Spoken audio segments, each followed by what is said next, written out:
Olá, é dentro de casa que mora o perigo para mulheres que sofrem violência. E a pandemia evidenciou essa realidade de acordo com dados da Polícia Civil do Estado de São Paulo. Entre 2018 e 2020, mais de 250 mil mulheres foram vítimas de violência doméstica.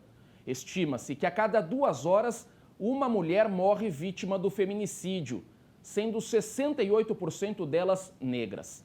Segundo dados do Fórum Brasileiro de Segurança Pública, entre os meses de março a maio de 2020, durante a quarentena, os números de feminicídios aumentaram em 2,2%.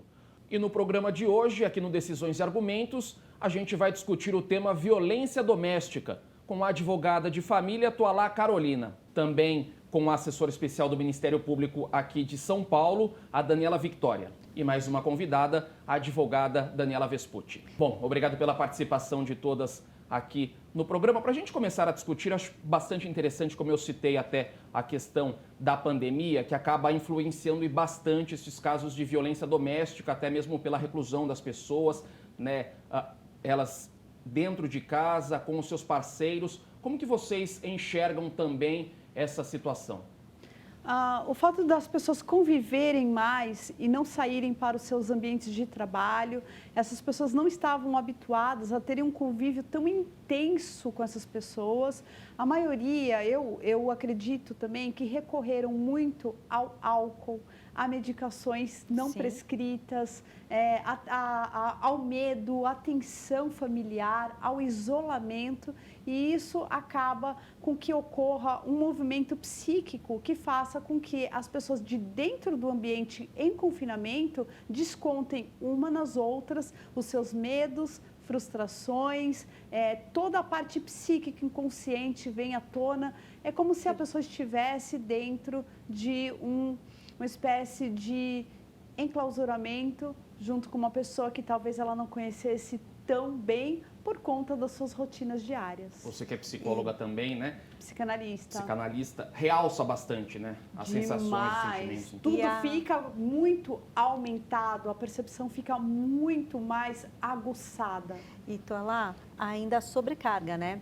As mulheres ainda que são mães, elas ficaram com o encargo da escola também, né? Porque não é fazer uma lição de casa, é simplesmente fazer a escola em casa. Isso é uma coisa a mais, né? Além da rotina de trabalhar em casa, porque hoje em dia as mulheres trabalham, elas são provedoras em casa também. E aí o homem tem menos atenção, né? Fica com ciúmes, não tem todo esse movimento, porque a mãe ela já é voltada para a criança e fica mais ainda, né? Então, essa rotina nova aí do homeschooling foi terrível, né? Volta aquela sensação de maternidade, né? Não, e o encargo de você tem que fazer uma função que não é sua, ou seja, de professor da criança, sendo que você é mãe, e a criança tem que se desenvolver, isso é muito complicado. E o próprio trabalho, né? Eu tenho diversos relatos de amigas, estou trabalhando o dobro, porque o que aconteceu? Mandaram embora outras pessoas no trabalho. Então, é a sobrecarga financeira do trabalho com a criança, esse confinamento, tudo isso eu acho que acabou salários reduzidos. Sem contar que os ambientes assim, das pessoas menos desfavorecidas aí, né? Desfavorecidas, são ambientes pequenos, né, muito. Felipe? E assim, fica sufocante, né? Como a Toalá e a nossa amiga aqui, a Dani, bem colocou, veja, as pessoas tinham suas rotinas, né? E o ambiente pequeno, imagina uma kitnet, né? Ou mesmo nas comunidades, né? São ambientes muito pequenos. Poxa, como é que esse pessoal vai se organizar dentro de casa? Então tem tudo isso. É uma nova rotina para nós, esse esquema remoto, né? O ser humano ainda está se adaptando. E aí vem toda essa convergência emocional, né, que eclode na violência, né? Mas, na verdade, vejo aqui com as minhas colegas que isso já vem de um ínter, né? E isso estava muito camuflado. Não é isso? Muito no inconsciente, já existia, né? Esses dados já eram extremamente alarmantes, por isso veio até a Lei Maria da Penha, as DDMs, Porém, com esse isolamento, redução de salário, a falta do homem poder prover, a mulher prover também o alimento necessário para dentro de casa. Evidenciou. E muitas pessoas não têm acesso à terapia e também os CAPs, né? As pessoas não conhecem os CAPs, que é um serviço psicológico gratuito, né? Que o governo fornece, só que ninguém procura esse tipo de ajuda porque não conhecem essa o próprio medo de pegar a doença. De poder se tratar, mas também não pode sair de casa. E naquele começo de isolamento as pessoas não tinham muitas informações, ficaram todas muito tensionadas, com muito medo. E acabou acontecendo essa explosão de violência doméstica, né? Por conta dessa tensão, dessa frustração e desse nervosismo. E a gente não fala só de famílias, digamos que desfavorecidas, de periferia, de ambientes mais remotos, mas de lares considerados normais. Sim. Né? Sim. É muito frequente isso. Muito. Inclusive, em apartamentos, por exemplo, 1 por andar. Acontece, eu tenho diversas clientes nessa situação. Então, moram em 1 por andar, não tem vizinho que escuta, não sabe o que está acontecendo, né? Entendeu? Então, assim, existe sim, em todos os ramos existem. A verdade, Felipe, é que a gente está lidando com o ser humano, né? A questão não é o aspecto econômico, né? O status realmente aí social, né? É a questão emocional que o ser humano está tendo que lidar com isso. Tanto o homem quanto a mulher, né? E aí é a eclosão de emoções e o ser humano ainda é bebê para lidar com essa questão. Eu vejo muito nítido isso.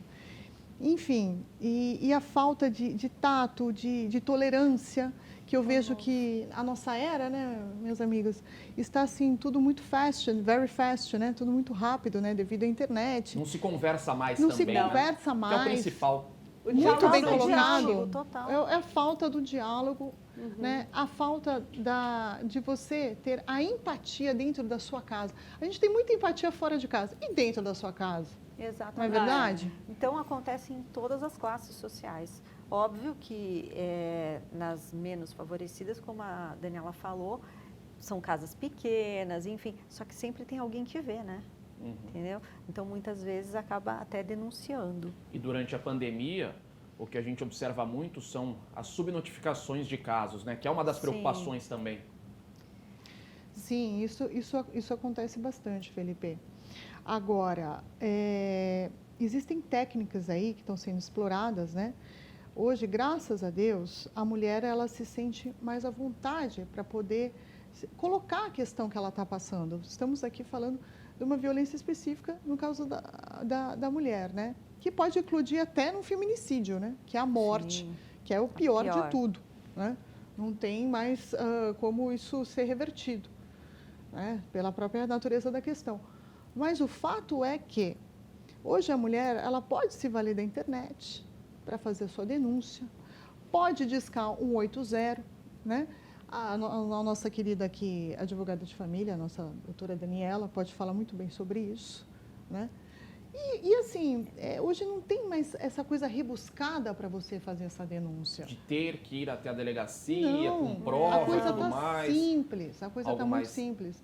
180 é um serviço incrível. Incrível. Sabe? Dá um aparato nesse sentido menos burocrático. Não é engessado mais. Né? Não. Desburocratizou. A verdade é essa. Quais são os meios, então, já com que... relação a essa Daniela? subnotificação, o que acontece assim, minha experiência no escritório, tá? Isso até antes da pandemia. A mulher procura, isso estou falando em caso de divórcio, lembrando que a violência doméstica ela é mais do que isso.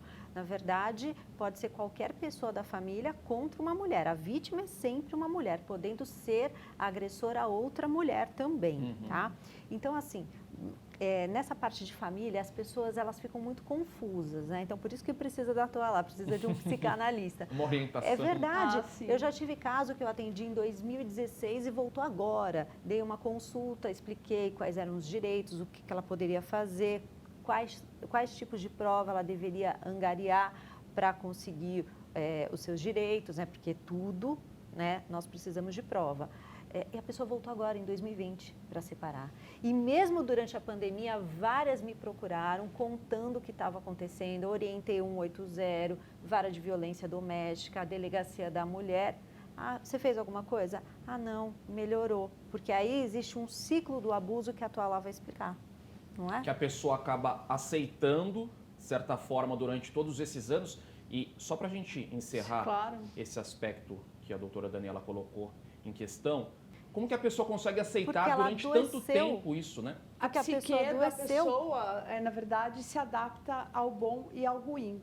E muitas mulheres que sofrem violência doméstica geralmente viram as mães sofrerem, as vós sofrerem e cresceram dentro desse ambiente adoecido.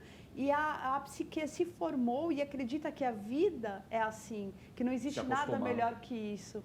Por incrível que pareça, Felipe, a mente humana se acostuma até com o que é ruim. E a mulher fica numa dependência emocional e financeira e pensa o seguinte: melhor com ele do que sem ele, porque eu não tenho recursos financeiros e não tenho o emocional para sair com os meus filhos. Geralmente existem filhos da relação e eu não sei o que fazer. Essa mulher simplesmente não sabe para onde ir, ela já foi afastada do ambiente social, ela não tem colocação profissional, não tem formação e ela não tem nenhuma espécie de amparo social ou familiar, porque ela foi já afastada de tudo por causa do abuso emocional feito pelo parceiro. E o abuso emocional, ele é muito sutil, Felipe. Então, tem uma hora que ele trata bem, outra hora que ele trata mal, então ela fica muito confusa. E lembrando que nós temos 5 tipos de violência doméstica, que é a sexual, a violência física, né, a patrimonial e a moral, quando a mulher é vítima aí de injúria, difamação e calúnia.